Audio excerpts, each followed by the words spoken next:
We'll consider you. Get good grades and we'll consider you for this school. Build a great resume and we'll consider you for this job. Well, consider this. During my second gap year, with no university, no formal training, I got myself a real job at a digital marketing agency selling mortgages on Facebook. How did I do it? Try this experiment during your gap year. Hi, if we haven't met yet, my name is Dylan David Gordon. You're watching Beyond Young, where I take you from school life to real life. And today we're going to be going over my second gap year, all the key learnings that I got from it, so that way you can compress these bits of knowledge into one gap year of your own. And this is actually episode 2 of a 3-part series where we're going over each one of my gap years. So if you'd like to know how I moved out for literally $45, just check out episode 1 of this series. Just open it in another tab. But for now, let's talk gap year. Now, for some context, the last bit of my first gap year wasn't the greatest. I spent a lot of time just on my own at my house, terribly lonely.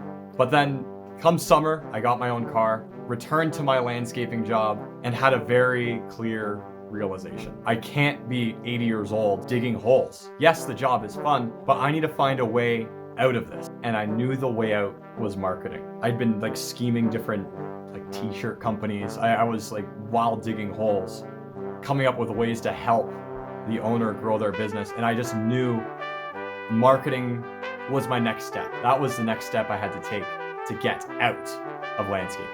How can you achieve your 10-year goal in 6 months? Peter Thiel, Elon Musk's longtime friend, his words came to me at that time and really strung a chord. And after hearing about this, I also bumped into, Tai Lopez, internet guru, interviewing a friend of his, Justin Ciner, a multimillionaire clickbait t-shirt salesman, on how to get ahead quickly. To get ahead in business and frankly in life, it's about who you know. And during this podcast, they went through creative ways that you could get to know people you otherwise wouldn't have access to.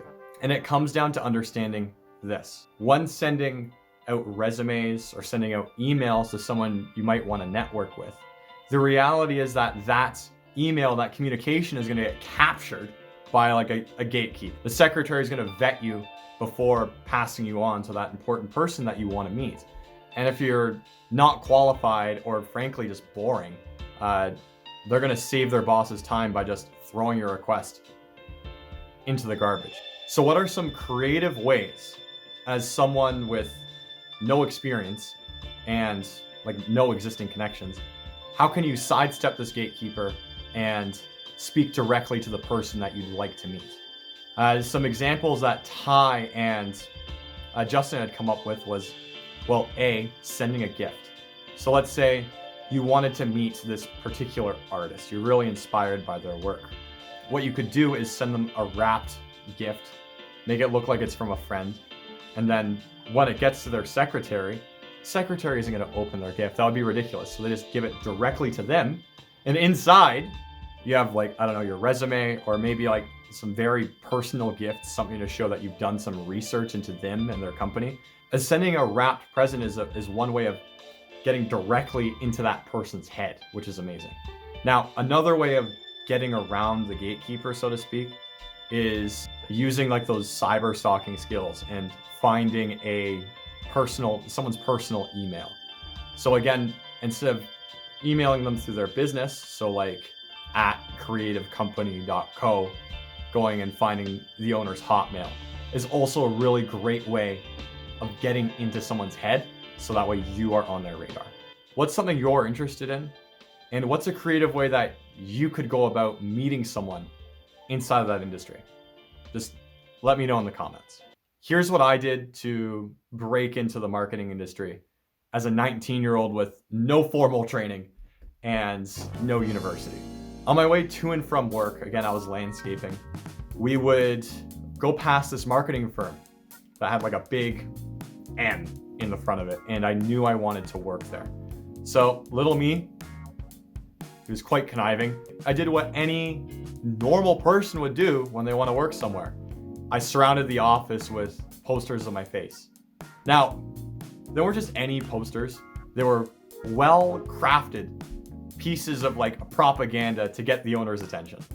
I had done some research into the guy online, like picked some pieces from his Facebook so that way I could craft a poster of someone he would resonate with. The poster read like this: missing marketer, Dylan David Gordon.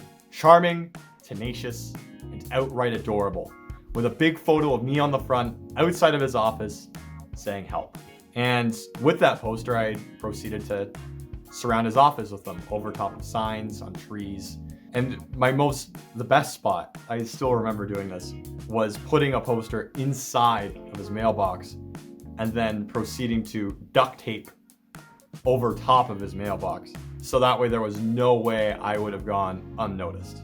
And it was important that I get noticed because 3 days later, I got off work early and I literally just showed up to his office. I had like the same button-up shirt that I had in the poster on. Like I'd showered, I was looking tight. And I opened the door to his office. I meet the secretary and she just rolls her eyes at me. And I say like, hey, like the owner's here to see me. And unfortunately he was busy in a call at the time, so I got his business card. And then I didn't hear from him. And it sucked. Like I thought it was a sure thing. I was gonna get the gig. So I had to come up with a better way, some other way I could break into this marketing space without school, because I was dead set on doing it without school. So I went back to the drawing board and went back to one of Justin and Ty's ideas of getting people's personal emails. So I made a list of every single marketing agency in my town, did some research into each of the owners, again, just trying to figure out how to vibe with them. And then I emailed each and every one of them, including the guy who had surrounded his office with posters of myself. And something really crazy happened. I got 2 emails back. One was from the dude who had surrounded his office with that guy.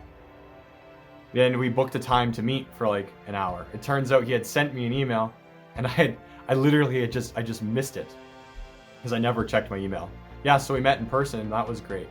But even crazier, I messaged this other guy who ran this other marketing agency that worked with like real estate agents. I got on the phone with him, and by the end of the week, a nobody. I was running Facebook ads online.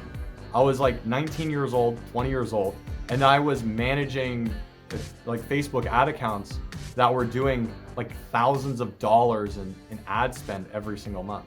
It was the most responsibility I'd ever had.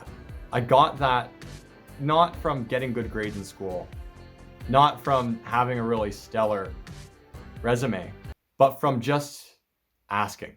And that's what I feel is missing from the way we look at jobs and the way we look at building our lives, is it's waiting to be considered.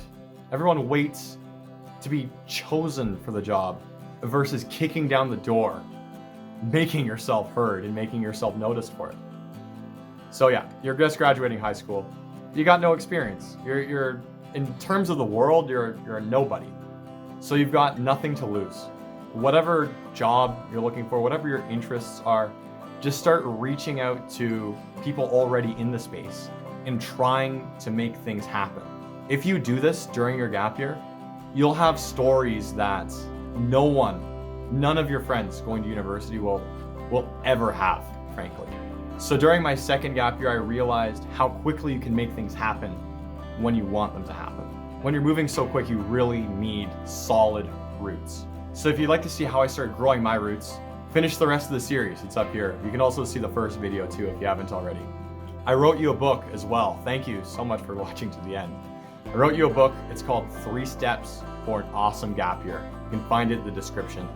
I show you how to move out, get a real job, and start building your foundation so that way you can start living like a functioning adult during your first gap year while also having an insane amount of fun and taking an immense amount of risk. So if you'd like that, it's in the description. But for now, thank you so much for watching, and I'll see you next time.